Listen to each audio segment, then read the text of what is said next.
Buenas noches. Vayan colocando sus nombres en el chat, por favor. Buenas noches, doctor. Buenas noches. Vamos a guardar unos minutitos hasta que se vayan conectando más de sus compañeros, ¿ya?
Muy buenas noches. Vamos a dar inicio a la clase del día de hoy. ¿Ya han colocado todos sus nombres?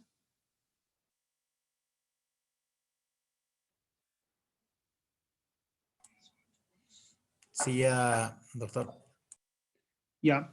Por favor, Jorge, ya tiene autorizado el poder compartir sus diapositivas.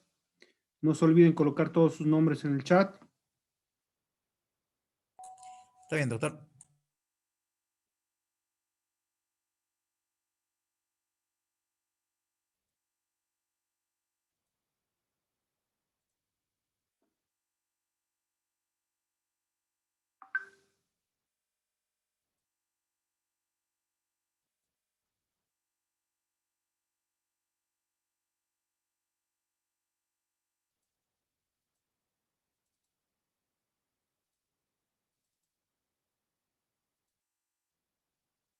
El grupo 2. El grupo 2, por favor.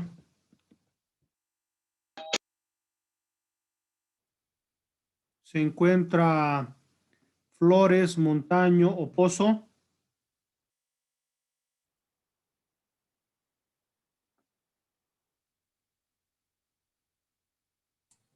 Doctor, se ve ya. Sí, un ratito, por favor. Está No bien. está Flores Montaño Pozo, ¿no?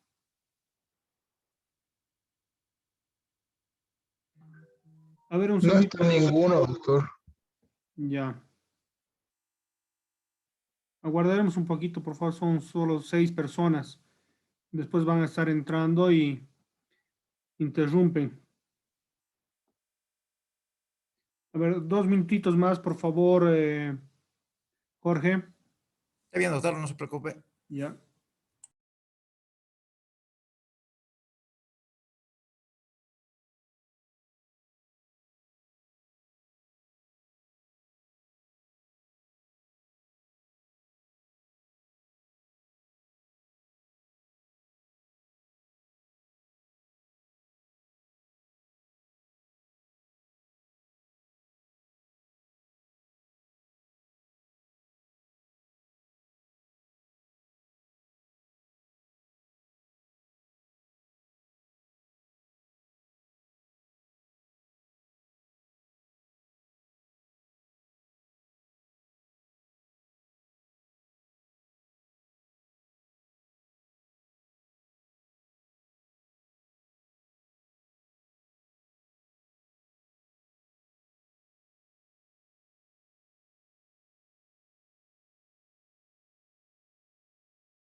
Bueno, nadie más se conecta, entonces, por favor, Jorge, de inicio.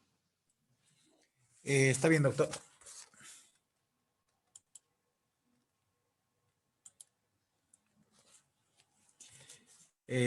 Muy buenas noches, distinguido docente. Buenas noches, compañeros. Bueno, el tema que yo voy a disertar son dos temas, el ILU y el cabildo. Los vamos a hacer por dividido, primeramente lo que es el ILU. Bueno, el ILU vamos a tomar un pequeño concepto en lo cual indicamos, ¿no?, que es un conjunto de individuos o de familias unidas por vínculos como origen común, real o ficticio. Estos se creían que eran descendientes de un antepasado común mítico y que vivían en un lugar determinado. Conforme a esto, vamos a ver lo que es los antiguos habitantes. Entre estos antecedentes o antiguos habitantes había muchas teorías, por cual podemos indicar algunas teorías. Ya esto con el arribo de Cristóbal Colón, o sea, a las Américas, indica, o sea, estos habiendo visto a los nativos sin ropa, pensaban que esto era el paraíso terrenal. Posteriormente, en una de las otras teorías, los amerindios eran descendientes se indicaban que eran descendientes de uno de los hijos de Noé. Asimismo, hay otra teoría que eran descendientes de los que estaban a bordo de un barco del rey Salomón, los que fueron a parar o sea, en nuestra América. Según Ibarra, que estos llegan, o sea, estos indígenas o habitantes de la América, o sea, habían llegado, o sea, supuestamente estos habrían llegado por el estrecho de Bering. Asimismo, o sea, tenemos, ¿no? O sea, bastantes teorías y hipótesis, bastantes hipótesis, bastantes hipótesis. Pero también podemos indicar de que estos nos indican que también éramos descendientes de los cananeos. Asimismo, la escuela norteamericana, o sea, la escuela norteamericana indica que su origen, el origen del habitante de las Américas estaba en la misma América. También podemos indicar, por eso como os hemos dicho, o sea, lo de Ibarra, que estos han llegado por el estrecho de Bering, y otros que indican, ¿no? De que para esta investigación, o sea, de dónde surgen los nativos, o sea, investigan a partir de lo que es la cerámica y la agricultura. Sobre estas teorías existen teorías o hipótesis que son todo un misterio. También podemos decir que con el descubrimiento del Abya-Yala o América o invasión, como dice este autor, Eduardo Galeano, ya que existían nativos en toda la extensión de las nuevas tierras e incluso civilizaciones, como podemos nombrar a los aztecas y a los incas. Estas civilizaciones, o sea, han construido organizaciones político-administrativos, o sea, con lo que se ve, ¿no? Con las ruinas, o sea, las ruinas son un fiel testimonio de la grandeza de estas civilizaciones. Ahora veremos lo que son los aymaras y su organización. Aquí también tenemos que tomar, ¿no? Algunos autores como Godelier Maurice, que indicaba que era habitada por los collas, que tenían como núcleo social el Ayllu. O sea, él lo denominaba como el conjunto de familias ligadas por vínculos de sangre o vínculo sanguíneo.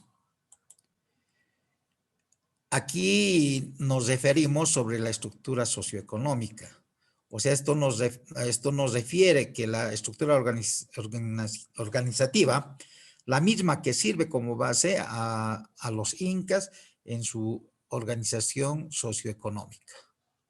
O sea, esta organización fue adoptada por los incas, ¿no? O sea, los ayllus aymaras fueron adoptados por los incas. Ahí podemos ver que, o sea, ¿no? Una especie de flujograma donde dice el ayllu, que está o sea, que tenían reglas, principios, y esos principios eran recíprocos. También podemos indicar de que el ayllu significaba una familia extensa. Estaba constituida como base en la sociedad andina. O sea, estaba conformada por un grupo de personas unidos por diferentes vínculos. Ahí podemos también ver de que era por sangre, tótem, origen, territorio, religión, lengua y el estado económico. O sea, en sangre los parientes, en tótem las creencias, o sea, de los antepasados, el origen, los descendientes de una, digamos, o sea, un origen, podemos decir, digamos, como el Inca, ¿no? Del sol, todo eso. También tenemos el territorio, que todos, o sea, en el territorio aquí ya no había, o sea, había todo, era por igual, o sea, todos trabajaban en la misma tierra. También en la religión, o sea, tenían una adoración a un dios principal, o sea, por decir el sol. También tenemos, o sea, que compartían un mismo idioma, y en lo económico que trabajaban para, o sea, con un fin común era para todos. El Ayllu. Originalmente, el Ayllu estaba organizado bajo la relación de parentesco consanguíneo. Ya en tiempos, o sea, va evolucionando, ¿no? Lo que era el Ayllu, y deja de ser solamente un Ayllu familiar, o sea, el gens, ¿ya? Y posteriormente, o sea, va evolucionando hasta convertirse en un ayllón de asociación de familias, que ya viene a formar lo que era el clan. Por eso aquí indicamos de que el ayllu era organizado, el ayllu era una unidad básica de toda la organización social. Los miembros reconocen a sus antepasados comunes. Cada ayllu formado por aproximadamente de 100 familias encabezadas, o sea, por un jefe, o sea, o llamado curaca, que era llamado, ¿no? El jefe curaca. Este jefe, o sea, también tenían, o sea, las tierras eran comunales, o sea, donde todos trabajaban para todos sus integrantes del ayllu. Las familias poseían una porción de tierra o tupu, esto para satisfacer sus necesidades. En el dominio incaico, los ayllus cultivaban las tierras, o sea, los han dividido, o sea, en el dominio incaico las tierras, o sea, uno que era para el sol, lo que era el religioso, otro era para el inca, o lo que era el Estado, y otro que era para el pueblo. Después, la familia formada por parejas y sus hijos también era una unidad de producción y consumo, y esta se establecía con la división del trabajo. En el ayllu, exactamente esta organización, o sea, podemos indicar que estaba organizada por un hilakata. Este era el que ejecutaba, ¿no? Todas las normas o reglas que tenían en el ayllu. Pero este no solamente, el hilakata no solamente era el que ordenaba, también estaba fiscalizado por un consejo de ancianos. ¿Para qué? Para que el que estaba gobernando tenía que ser una gobernanza discrecional y correcta para todos los subordinados. El ayllu también podemos indicar de que esta es una organización social que es de carácter económico. Ya había una explotación colectiva de las tierras, o sea, todos explotaban la tierra por igual. La distribución de las tierras y de los alimentos y en sí de todo era equitativo. En esto, o sea, en el Incavi nadie era excluido. Hasta las personas con discapacidad tenían el mismo trato, y en cuestión de alimentos eran la distribución por igual. Aquí podemos indicar por eso de que con el autor Arturo Urquidi, de que el ayllu va evolucionando, o sea, va evolucionando de lo que era en parte lo matriarcal a lo que es ahora el patriarcal, o sea, de gens a clan, ¿no ve? El ayllu también es una unidad política, y esta unidad con la unión de varios ayllus buscan y hacen una confederación para el autor Arce, el Ayllu es lo más antiguo de la civilización incaica. Aquí también tenemos, o sea, podemos indicar, ¿no? Lo que es un organigrama, lo que era el Ayllu. Se tenía sus principios, su finalidad, la igualdad de oportunidad, un equilibrio, una democracia comunitaria, equidad, solidaridad. Después teníamos la Chachahualmi, que eran la mujer que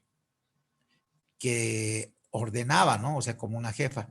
Después tenemos lo que es legalidad y una justicia social que tenían, o sea, no estaban sumamente organizados. También tenían una finalidad, coordinación, representación. Después, en la cuestión de agropecuaria, educación y salud. Los incas en su organización, estos adoptan lo que era el Ayllu Aymara. Estos adoptan, o sea, el carácter de colectivista, o sea, donde todos tenían que trabajar la misma tierra, ¿ya?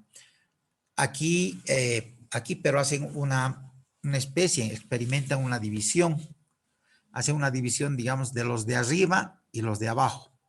¿Esto para qué? Para que puedan hacer un mejor control social sobre lo que eran el trabajo en las tierras, la alimentación, el suministro de alimentación, todo eso.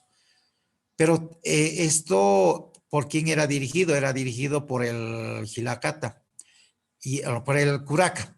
Y este curaca, o sea, no se dirigía solo. Por eso, como hemos indicado anteriormente, este Jilacata estaba, o sea, estaba a la sombra, ¿no? Del Jilacata, que eran los ancianos, la asamblea de ancianos. Estos se consideran, o sea, se consideran para resolver de que todo el trabajo se cumpla con toda normalidad y con equidad. Y la explotación de tierras también, o sea, tenía que ser controlado. Y estos actos que hacía el jefe o el Jilacata eran fiscalizados por esta asamblea de ancianos.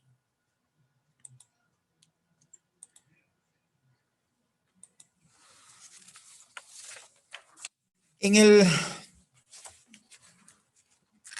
la organización también teníamos, o sea, tenía un gobierno que era un gobierno colectivo.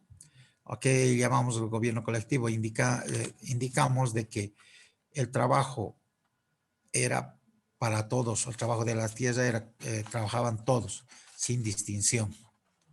Después las tierras ya eran distribuidas, pero ya con reglas, ¿no? Con reglas, sujetas a reglas. Estas ya eran proporcional a las familias. Si digamos un ejemplo, ¿no? Podemos indicar de que si una hectárea de tierra podía abastecer a una familia de 3 o 4 personas, o si eran más, tenía que tener, digamos, un poco más de tierra.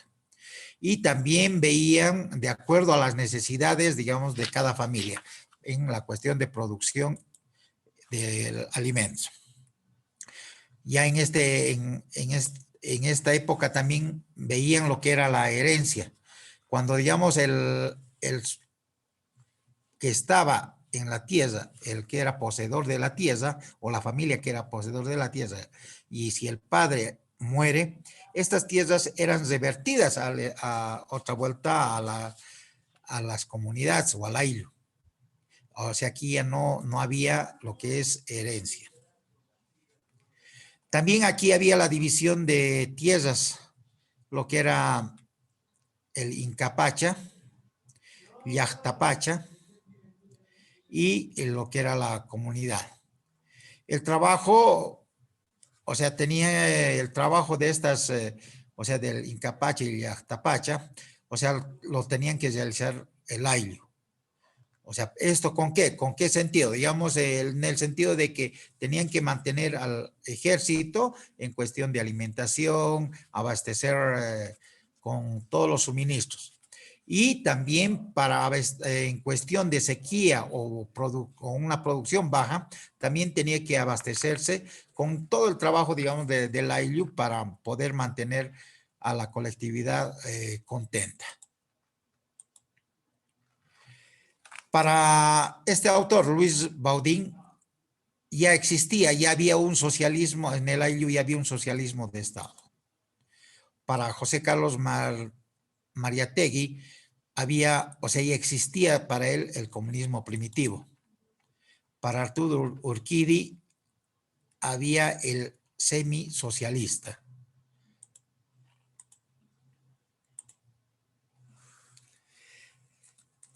En esto podemos ver distintos planteamientos.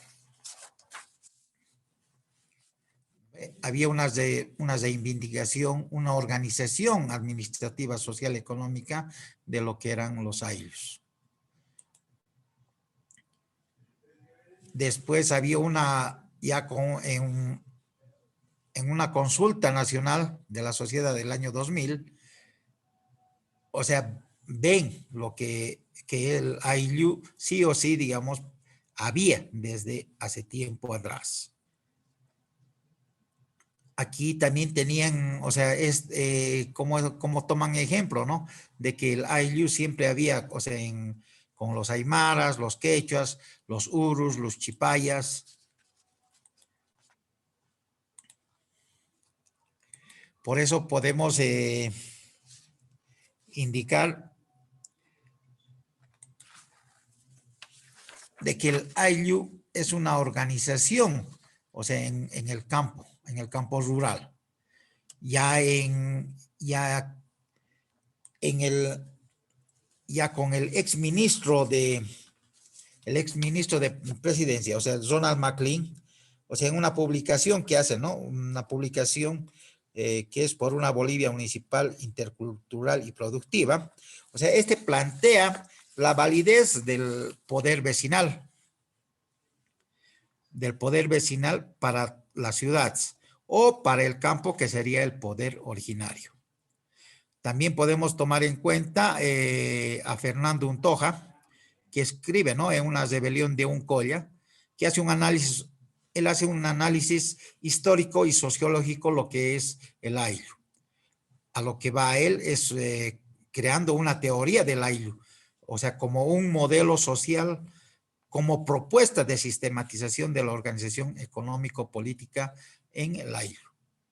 También podemos, ahí Untoja también menciona otras formas, o sea, como es el AINI y el Minca. ¿Ya? Esto, o sea, del AINI es una especie de reciprocidad, digamos, entre todos los comunarios o los nativos. Y el Minca es la reproducción, o sea, esto es ya para poder, o sea, la procreación, la reproducción, digamos, de ampliar lo que era el ayllu con las familias.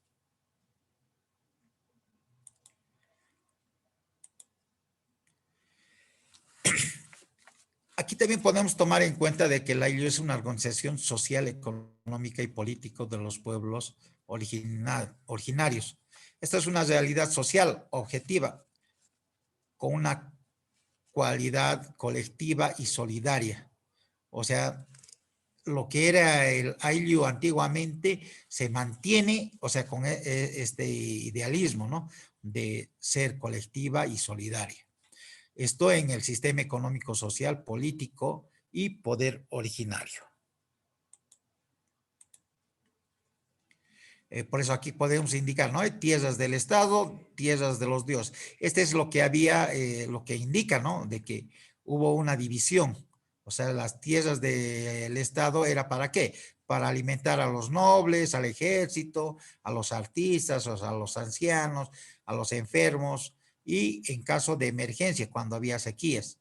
Y la tierra de los dioses, que era para alimentar a los líderes religiosos.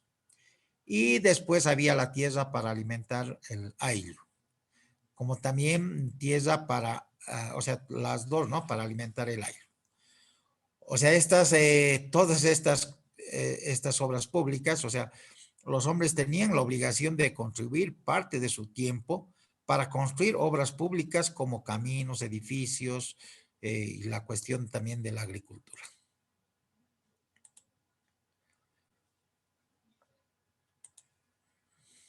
Ya. El ILU, según nuestra legislación,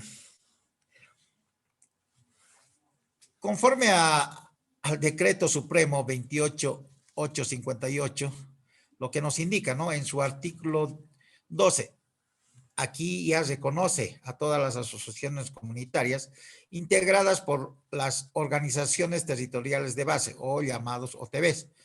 Estos ya con personería jurídica,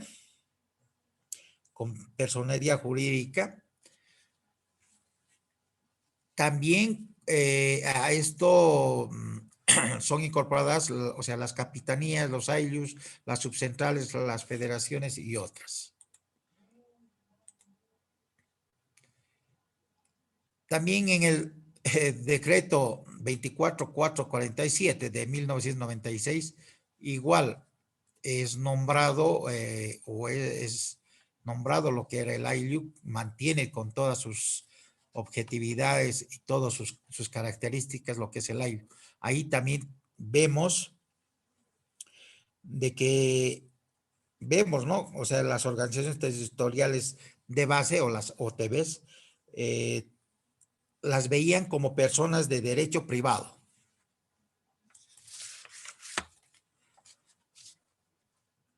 Ahí también estos AILUs o OTBs que están en estos decretos, insertos en estos decretos, o sea, son independientes. Estas no dependen del Estado. Estas tienen la finalidad, digamos, de solicitar y pedir todas las necesidades que la gente tenía. Y con estos decretos tenían la potestad de solicitar de que se mantenga, o sea, como entes privados, ¿no? Sin inmiscuirse el Estado. Por eso tenían una personería jurídica.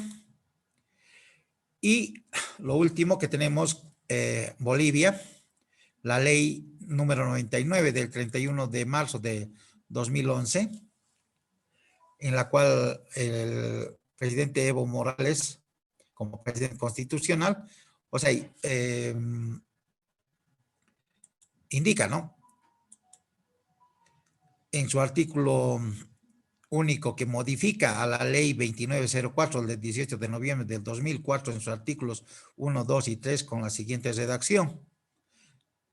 Dice, se declara de prioridad nacional el desarrollo integral de los AILUs pacificados que comprenden a los AILUs Laime y Puraca del Gobierno Autónomo Municipal de Uncía, Provincia Bustillos, Distrito Indígena Campaya del AILU Pocoata del Gobierno Autónomo Municipal de Pocoata, de la provincia Chayanta, del Departamento de Potosí. Cacachaca, Norte Condo, Culta del Gobierno Autónomo Municipal de Chayapata y Ayllus de Chayapata de la provincia Baroa del Departamento de Oruro. Gobierno Autónomo Municipal de Chuquiuta, Ayllo Jucumani de la provincia Rafael Bustillos del Departamento de Potosí, constituidos en distritos indígenas de los Ayllus en La Paz.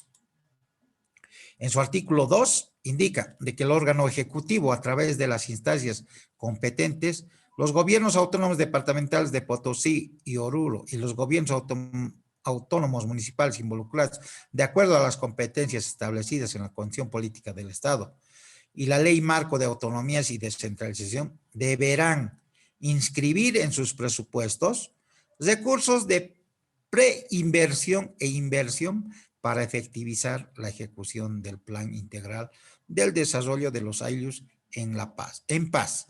Durante su vigencia, asimismo, podrán gestionar financiamiento interno y externo.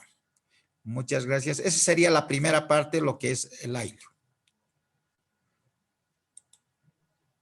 Ya.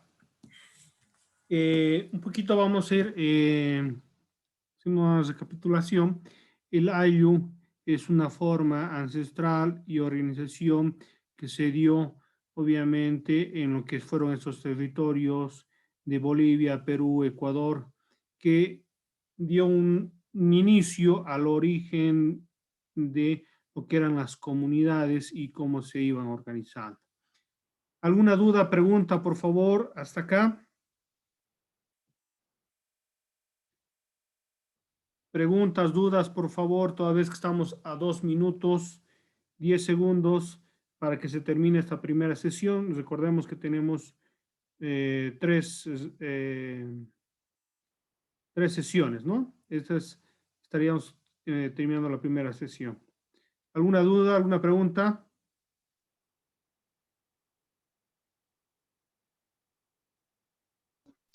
Creo que está claro, doctor. Ya, Sí, doctor, todo Sí, claro. Todo claro. ya, perfecto. Puede entonces continuar con la segunda parte hasta donde dé y retomamos en la segunda reunión, por favor. Jorge.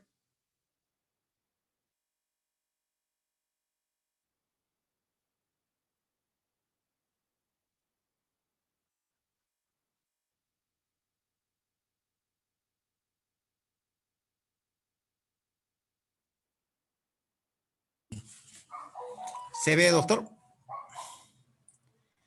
Sí.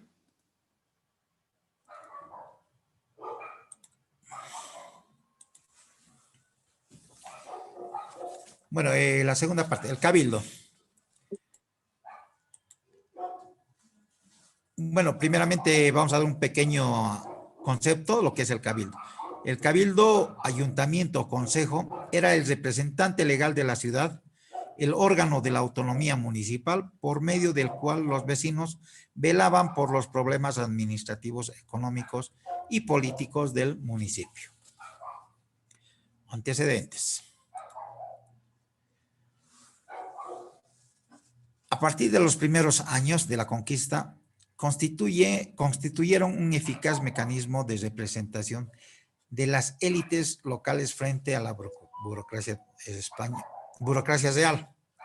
En sí, los españoles aquí instituyen el cabildo en las villas y ciudades de la colonia como una forma de organización administrativa del gobierno local.